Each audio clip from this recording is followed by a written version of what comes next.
Welcome student, स्वागत है आप सभी का आपके अपने YouTube channel home education point में। फ्रेंड, जैसा कि आप सभी लोग जानते हैं, आपके जो बोर्ड के पेपर हैं वो नज़दीक है, तो उसी को ध्यान में रखते हुए हमने ये वीडियो बनाया है जो काफ़ी आपके लिए हेल्पफुल सिद्ध होने वाला है। सबसे पहले मैं बताना चाहूँगा कि ये वीडियो एसिड और बेस जो चैप्टर है आपका अम्ल और क्षार, उसके ऊपर पूरा का पूरा डिपेंड है। इसमें हमने अम्ल जो टॉपिक है उसके बारे में पूरा विस्तार से डिस्कस किया है ताकि आपको कोई भी प्रॉब्लम किसी तरह की ना आए। अम्ल के बारे में हम डिस्कस करने वाले हैं। सबसे जो आसान डेफिनेशंस हैं वो इसके अंदर में यूज़ की गई हैं। नोट्स का लिंक डिस्क्रिप्शन बॉक्स में आपको दे दिया जाएगा ताकि आप वहाँ से अच्छे से पढ़ सकें। यहाँ से आप सीख सकते हैं और वहाँ से आप पढ़ सकते हैं। सबसे पहले डिस्कस करने वाले हैं अम्ल के बारे में। तो अम्ल क्या होते हैं, वो पुरानी अवधारणा जो थी उसके बारे में हम आपको बताने वाले हैं। अम्ल कौन से पदार्थ होते हैं? वे पदार्थ होते हैं जो स्वाद में खट्टे होते हैं, जो नीले लिटमस को क्या कर देते हैं, लाल कर देते हैं, वो अम्ल कहलाते हैं। सबसे पहले जो अम्लों को पहचाना जाता था वो खट्टेपन से ही अम्लों को पहचाना जाता था। स्वाद में जो खट्टी होती थी चीज़ें वो अम्ल होती थी, और जो फिर बाद में पता लगा कि नीले लिटमस को जो लाल कर देंगी वो क्या होंगी, वो सारी चीज़ें अम्ल होंगी। जैसे एग्जाम्पल में आपको सिरका, नींबू, कच्चा आम, इमली इत्यादि जो ये सभी चीज़ें हैं ये क्या हैं, अम्ल के कुछ एग्जाम्पल हैं। यहाँ पे कोई भी उस तरह का एग्जाम्पल नहीं दिया गया है जिसका रासायनिक सूत्र लिखा गया हो, सिर्फ आपको नॉर्मली लैंग्वेज में यहाँ पे दिया गया है। अवधारणा जो ये थी आपकी, ये पूर्ण रूप से चल नहीं सकी क्योंकि सभी चीज़ों को आप टेस्ट के ही उससे नहीं बता सकते कि अम्ल है या क्षार है। कुछ चीज़ों का टेस्ट नहीं होता है फिर भी वो अम्ल होती हैं और क्षार होती हैं। तो ये अवधारणा यहाँ पे फेल हो जाती है। उसके बाद में दूसरी अवधारणा आती है। आर्हीनियस का जो नियम था उसके अनुसार उसने अपनी एक नई डेफिनेशन दी है। आर्हीनियस ने उसी के अनुसार काफ़ी प्रचलित डेफिनेशन है ये। अम्ल वे पदार्थ हैं जो जलीय विलयन में H+ आयन देते हैं और जो स्वाद में क्या होते हैं, खट्टे होते हैं। पुरानी डेफिनेशन से ही नई डेफिनेशंस आती हैं। यहाँ पे भी अम्ल खट्टे होते हैं, वो क्या होते हैं, खट्टे होते हैं हम सारे। तो यहाँ भी वो पॉइंट दिया गया है और ये है भी। अम्ल तथा उसके स्रोत, ये कुछ स्रोत यहाँ पे आपको दे दिए गए हैं, बता दिए गए हैं। नॉर्मली आपकी जानकारी के लिए, ज़रूरी ऐसा नहीं है कि बिल्कुल बोर्ड में पूछा जाएगा। हो सकता है पूछा जाए, हो सकता है नहीं भी पूछा जाए, बस जानकारी के लिए आपको यहाँ पे दे दिए गए हैं। जैसे कि नींबू, नारंगी तथा संतरा, ये सारी चीज़ें खट्टी होती हैं स्वाद में, इसीलिए ये अम्ल हैं और इनके स्रोत दिए गए हैं। इनसे कौन सा अम्ल आपको प्राप्त होता है, तो वो आप देख सकते हैं। जो नारंगी है, नींबू है, संतरा है, ये सारे के सारे फल हैं और ये खट्टे होते हैं। सिट्रिक अम्ल इनसे प्राप्त होता है आपको। उसके बाद हम बात करते हैं सिरका तथा क्षार। इनसे आपको कौन सा अम्ल प्राप्त होता है? एसिटिक अम्ल। सिरका तथा क्षार से आपको एसिटिक अम्ल प्राप्त होता है। उसके बाद में दूध से कौन सा अम्ल प्राप्त होता है? लैक्टिक अम्ल दूध से आपको प्राप्त होता है। उसके बाद में मक्खन आता है। मक्खन से आपको कौन सा अम्ल प्राप्त होता है? ब्यूटरिक अम्ल जो है, ब्यूटरिक अम्ल वो आपको मक्खन से प्राप्त होता है, ब्यूटेरिक अम्ल। और ये बस ऐसा ही नॉर्मली आप याद रख लेंगे। याद रहता तो ठीक, नहीं रहता तो ठीक। वैसे पूरी संभावना नहीं है कि ये चीज़ें आए, बस ये तो जानकारी के लिए आपको इसमें पॉइंट में हमने दे दी है। आगे जो पॉइंट आएंगे उनमें हम इस तरह की कोई भी चीज़ें नहीं देंगे। तो यहाँ पे हम बात करते हैं इमली तथा अंगूर से टार्टरिक अम्ल आपको प्राप्त होता है। उसके बाद में लाल चींटी जो होती है उससे आपको कौन सा अम्ल मिलता है? फॉर्मिक अम्ल। मतलब कहने का ये, लाल चींटी के अंदर कौन सा अम्ल होता है? फॉर्मिक अम्ल अधिक मात्रा में होता है। जब वो काटती है तो हमारे अंदर फॉर्मिक अम्ल इंजेक्ट कर देती है। चाय में टैनिक अम्ल होता है। चींटी जो दूसरे वाली होती है ब्लैक कलर की, उसमें मेथनोइक अम्ल होता है। सोडा वाटर में कार्बोनिक अम्ल होता है। टमाटर में ऑक्जेलिक अम्ल होता है, जिसके कारण पेट में पथरी हो जाती है, वो ऑक्जेलिक अम्ल के ही वजह से हो जाती है। कैल्शियम जो इकट्ठा हो जाता है वो सब इसी का कारण है, ऑक्जेलिक अम्ल का।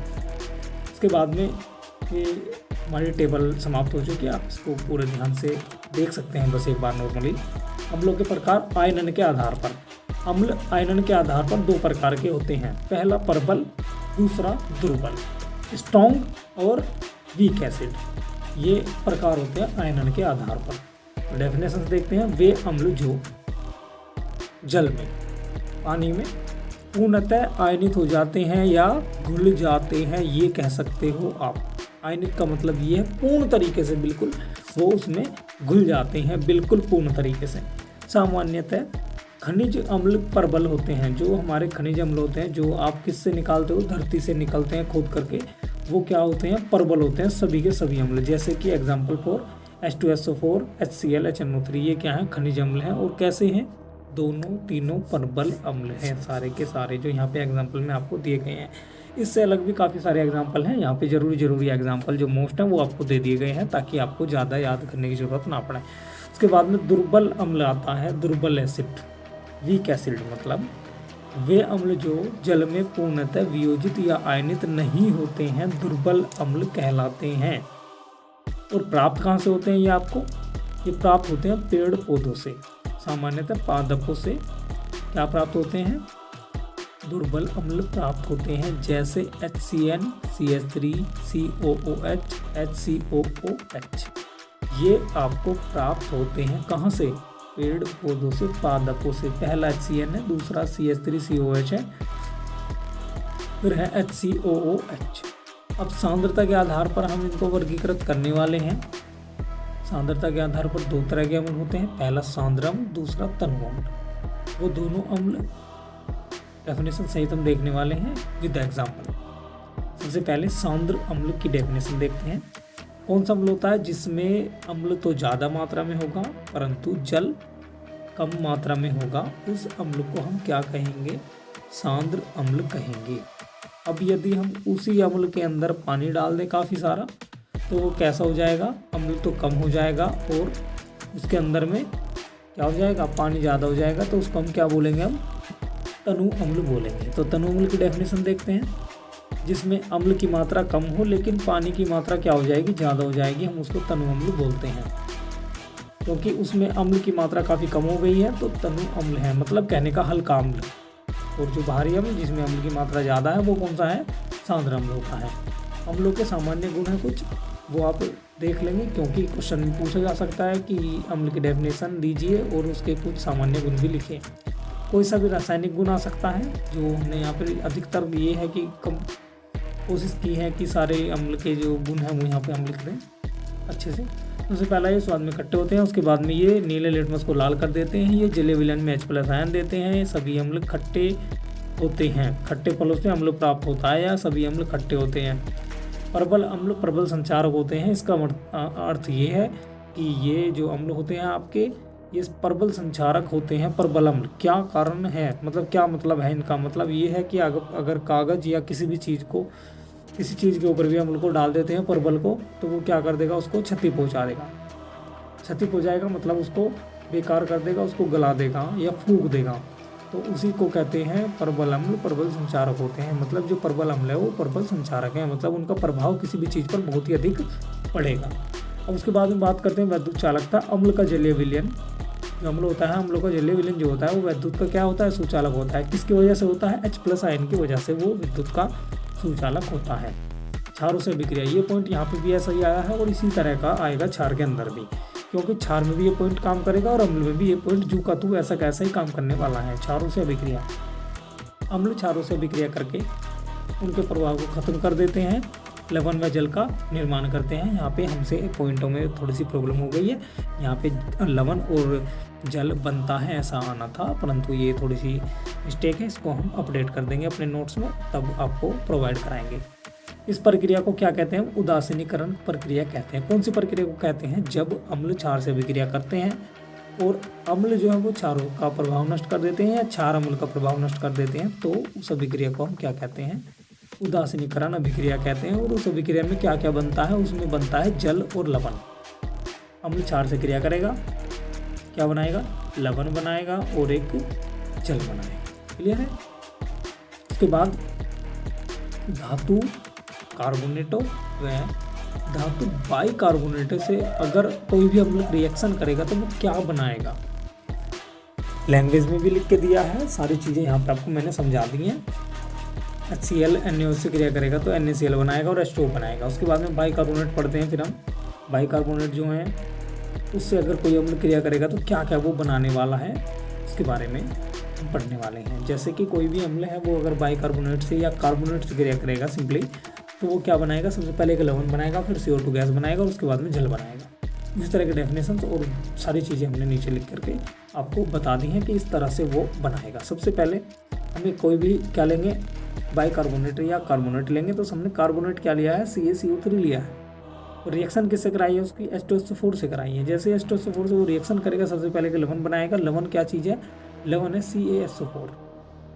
फिर क्या बनाएगा, कार्बन डाइऑक्साइड बनाएगा जो क्या है CO2। फिर क्या बनाएगा, जल बनाएगा H2O।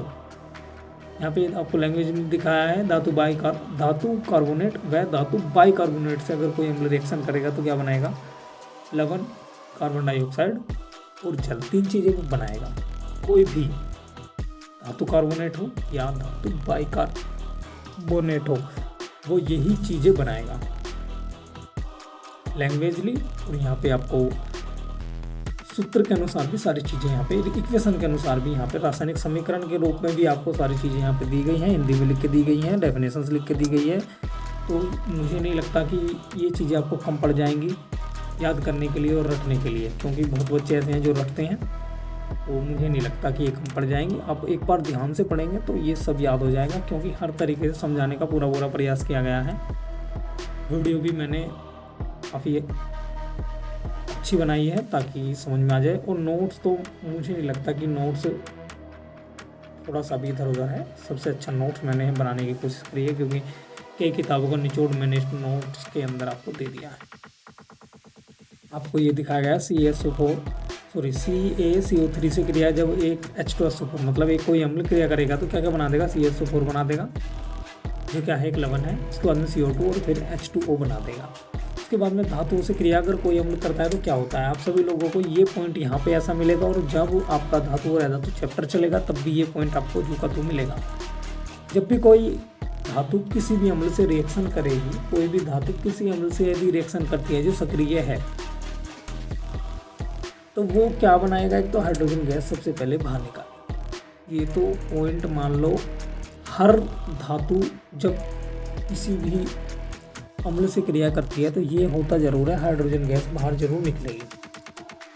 तो क्या निकलेगा, एक तो हाइड्रोजन गैस बाहर निकलेगी और क्या बनेगा, लवण एक आपका बन जाएगा, मतलब एक सॉल्ट बनेगा और दूसरा हाइड्रोजन गैस उसकी बाहर निकलती जाएगी। ये आपको याद रखना है, क्योंकि ये पॉइंट आपको 2 जगह काम करने वाला है, एक तो यहाँ पर एक धातु और अधातु में काम करने वाला है। यही पॉइंट बिल्कुल वैसा का वैसा ही। अभी आप अम्लों के उपयोग पढ़ेंगे, क्योंकि हो सकता है कि आपसे कोई उपयोग दे दे और पूछ ले, हो सकता है कि उपयोग आपसे पूछ ले डायरेक्ट, दोनों चीज़ें हो सकती हैं। तो सबसे पहले सल्फ्यूरिक अम्ल का उपयोग पढ़ेंगे। सल्फ्यूरिक अम्ल का उपयोग लेड बैटरियों में, पेट्रोलियम उद्योग में, प्लास्टिक कृत्रिम रेशे बनाने में, उर्वरक निर्माण करने में किया जाता है। इन सारी चीज़ों में किसका उपयोग किया जाता है, H2SO4 सल्फ्यूरिक अम्ल का प्रयोग किया जाता है। उसके बाद में नाइट्रिक अम्ल के बारे में आप बात करेंगे, बात करेंगे। नाइट्रिक अम्ल होता है HNO3। नाइट्रिक अम्ल का उपयोग सोने चांदी के शोधन में किया जाता है, ठीक है। उर्वरक औषधि विस्फोटक पदार्थ बनाने में किया जाता है। एक विस्फोटक पदार्थ है नाइट्रोग्लिसरीन, ट्राई नाइट्रोग्लिसरीन। वो एक विस्फोटक पदार्थ है जो किससे बनता है, HNO3 से बनता है। ग्लिसरीन की रिएक्शन जब HNO3 से कराते हैं तो तब वो पदार्थ बनता है, और वो काफ़ी विस्फोटक पदार्थ है। उसके बाद में आता है हाइड्रोक्लोरिक अम्ल का उपयोग किसमें किया जाता है, वस्त्र उद्योग में करते हैं भाई। हाइड्रोक्लोरिक जो अम्ल है उसका उपयोग किसमें करते हैं, वस्त्र उद्योग में करते हैं। तो वस्त्र का उद्योग होता है, वस्त्रों का जो कार्य होता है उसमें उसका उपयोग किया जाता है। उसके बाद में हम आते हैं कपड़े से जंग या दाग के जो धब्बे हटाने में ऑक्जेलिक अम्ल का उपयोग किया जाता है। जो आपका ऑक्जेलिक अम्ल है उसका उपयोग किस में किया जाता है, कपड़ों से दाग धब्बे या जंग को हटाने के लिए इसका उपयोग ऑक्जेलिक अम्ल का उपयोग हम लोग करते हैं। ये जो हमारी केमिस्ट्री है ये हमारे दैनिक जीवन में काफ़ी ज़रूरी है, आपको पता भी होगा, तो इसीलिए ध्यान से पढ़ें इसे। उसके बाद में HCl खाना पचाने में सहायक होता है। जो हमारा जो अमावस्या है उससे कहाँ तक ग्रंथि से स्रावित होता है और कहाँ पेट में जो है खाने को पचाने का कार्य करता है। ये टॉपिक, ये पॉइंट यहाँ पर और बायो में दोनों जगह काम करेगा, क्योंकि बायो में भी आ सकता है और यहाँ भी ये पॉइंट आपका आ सकता है। HCl का उपयोग स्टार्च से ग्लूकोज बनाने में भी किया जाता है। किस में किया जाता है, स्टार्च से ग्लूकोज बनाने में उत्प्रेरक के रूप में किया जाता है। जो उत्प्रेरक है उसको आप जो 11th में आएगा एक चैप्टर पूरा का पूरा उत्प्रेरक, उसमें आप अच्छे से इसको पढ़ेंगे। यहाँ पर सिर्फ आपको उतना पढ़ना है जितना आपके काम आएगा। इसमें क्या जाता है, सेल का उपयोग स्टार से ग्लूकोज बनाने में किया जाता है। किसके रूप में? उत्प्रेरक के रूप में इसका उपयोग किया जाता है। यहाँ तक आपका जो चैप्टर है उसका एक जो पूरा का पूरा टॉपिक है एसिड, वो बिल्कुल अच्छे से ख़त्म हो चुका है। एक नोट पॉइंट और दिया गया है, अम्लों में सबसे शक्तिशाली जो HNO3 होता है, ये नोट पॉइंट दिया गया है बस यहाँ पे। आशा करते हैं कि ये जो हमारी वीडियो है ना, ये आपको बहुत पसंद आई होगी, क्योंकि इसमें एक पूरा पूरा टॉपिक जो है एसिड, वो हमने बिल्कुल अच्छे से निपटा दिया है। अगला जो हमारा वीडियो आएगा उसमें हम क्षार को बिल्कुल अच्छे से ख़त्म कर देंगे, बिल्कुल इस तरह से जैसे ये वाला पॉइंट हमने ख़त्म करा है। कैसे कैसे ये ऐसे ख़त्म करा है, पहले पुरानी डेफिनेशन, उसके बाद में नई डेफिनेशन के बाद में जो है आयनन के आधार पर, सांद्रता के आधार पर, फिर उसके भौतिक गुण, फिर भौतिक गुण के बाद में उसकी कुछ रासायनिक गुण, 1-2 इक्वेशन दी गई हैं। 1-2 इक्वेशंस के बाद में फिर उसके उपयोग दिए गए हैं। सेम इसी तरह से हम क्षार को भी ख़त्म कर देंगे, क्योंकि ये लेक्चर हमारा बहुत मोस्ट है। अगला लेक्चर हमारा कल आएगा।